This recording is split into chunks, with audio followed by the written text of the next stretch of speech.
Hello and welcome to United Now, the Manchester United fan channel where I talk about all things Manchester United related.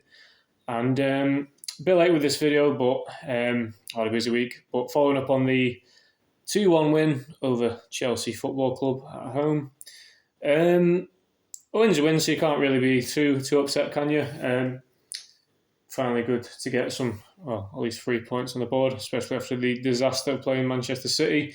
Um, Overall, I think we played fairly well for maybe 70% of the game, I'd say. When it was 11v11 at the start, I think United were all over him. I don't think they had a chance when it was 11v11, really. They might have had a shot, maybe, I can't remember, but United were by far and away the better team. And yeah, so I think we deserve to go 1-0 up. Obviously, they went down to 10 men with your man Sanchez. He is shocking him, isn't he? Sanchez, he's such a terrible goalkeeper. Like, United have got plenty of awful goalkeepers, don't get me wrong, but he might be worse than any of them. He is shocking. It bags my head with Chelsea. The amount of money they've spent, like over $1 billion in like 5 years or whatever it is, and that's the team they've ended up with that guy in net. Like, it's absolutely shocking business. It's actually just because he played for Brighton, didn't he? So they thought, well, he plays for Brighton, we copy everything Brighton do, let's just sign their keeper. And he is just shocking.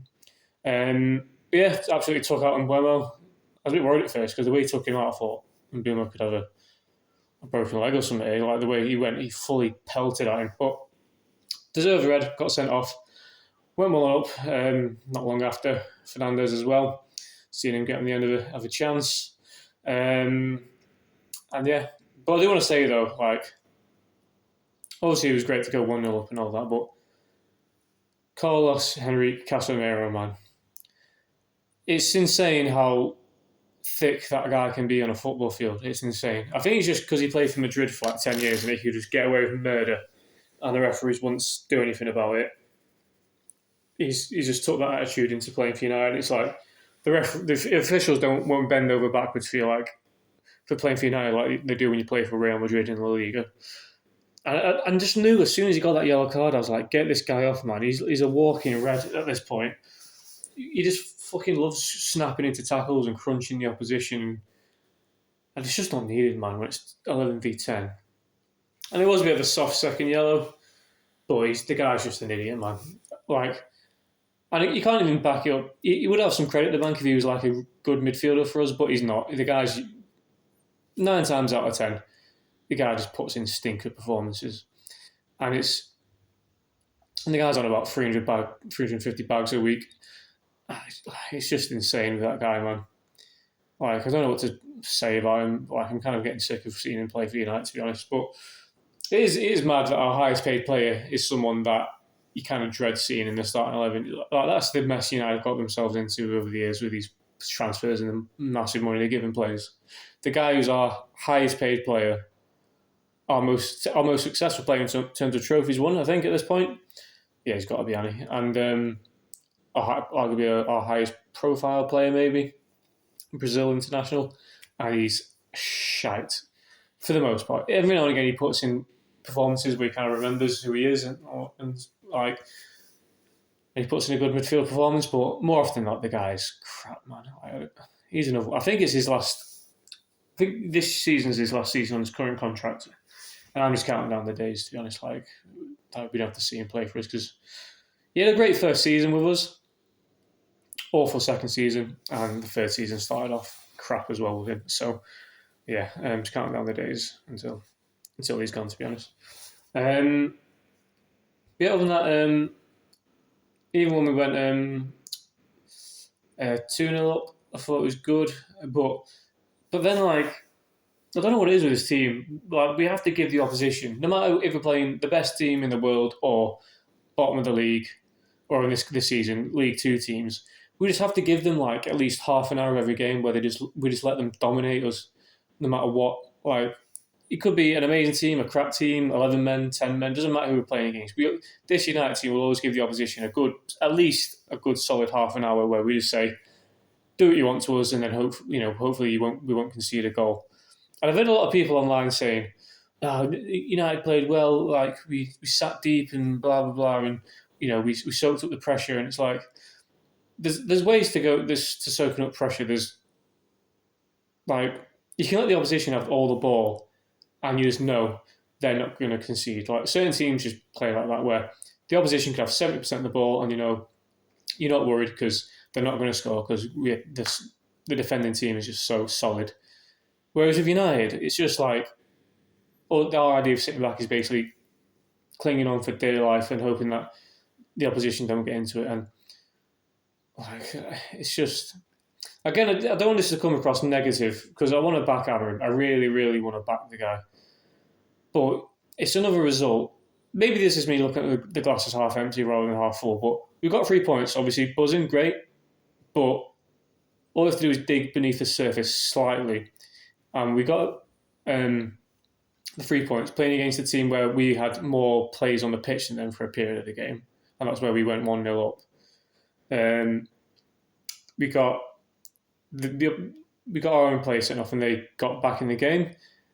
In my opinion, I know people say they only had one shot on target and we only conceded 1 goal, but you can look at that and say, well, they only had 1 shot on target the entire game. We defended well. But the other side of that is they only had 1 shot on target and we managed to concede from it again. Like no matter what, with United, it feels as though the opposition get 3 shots on target, we're going to concede at least two of them at least. Like every game, just with this United team, just get a shot on target and there's a good chance it'll go in. But yeah, like I say, I want to find the positives and back the manager and back the plays. But again, it's another one you dig beneath the surface where we played good in patches and we played bad in patches, in my opinion. Other people might disagree, but I don't think we played that well against Chelsea, overall at least. And yeah, it was against 10 men for a period. And then with Maresca, I don't know, he absolutely shit the bed when he went down to 10 men. He took off Cole Palmer. I can't remember all this. He made about 3 subs in like the first half, I think, in the end. I can't remember exactly how it worked out, but got rid of Cole Palmer, who was easily their best player by a million miles. So I was like, happy days. He took off their star player. And then he took off other attacking players and just went all out defence. And then 10 minutes later, Casemiro got a red. So you kind of look at that thinking, well, thank God the manager's taking off all their players, or at least all their best attacking players for the most part, because if he left them on, it could have caused us issues. It was 10v10. So I can't lie. A small part of me thinks United got a little bit lucky with Maresca going mental with the subs and that played into our hands. But a win's a win. I'm happy for the win, but I'm also not jumping for joy, because I still think there's a lot to improve with this United team. But that's pretty much it. Obviously, funny to see Garnacho getting absolute grief from the United fans. Couldn't have happened to a nicer guy. But bit disappointed he didn't get the pitch in because we could have maybe given him some more grief for us on the ball. But if he got a goal against us, that would have been disgusting. So, yeah. Brentford tomorrow. I feel as though I say this with every United game with this manager, but this is a must-win for Amorim. It's just, come on, man. We have to win 2 games in a row at some point, man. We have to do it. We don't think we've done it yet with Amorim. I think we've won 2 home games in a row in the Premier League, but 2 back-to-back Premier League games I don't think we've won yet. And he's been here for the best part of the year now, and he's still not managed to win 2 games in a row in the league, at least. Shocking. That needs to fix up. He needs to fix up and do it quickly. Otherwise, it's just going to be a long, drawn-out season with every game. It's like, will he, won't he be sacked? So, I'm looking forward to the game tomorrow. Hopefully, I want to see Sesko start and get a goal because, again, he looked all right, Sesko. Got the flick on for there. That led to Sanchez getting sent off, which is... And overall, he has... I think, you can tell he's a decent player technically and all that. Sesko, and he got the flick on that got the goalkeeper sent off, but you don't pay 70 million quid for flick ons. You pay 70 million quid for goals and assists, and he needs to start stepping up because, we've got another international break soon, but he needs to start scoring goals quick. That's it. But thank you for listening, and much love. See ya.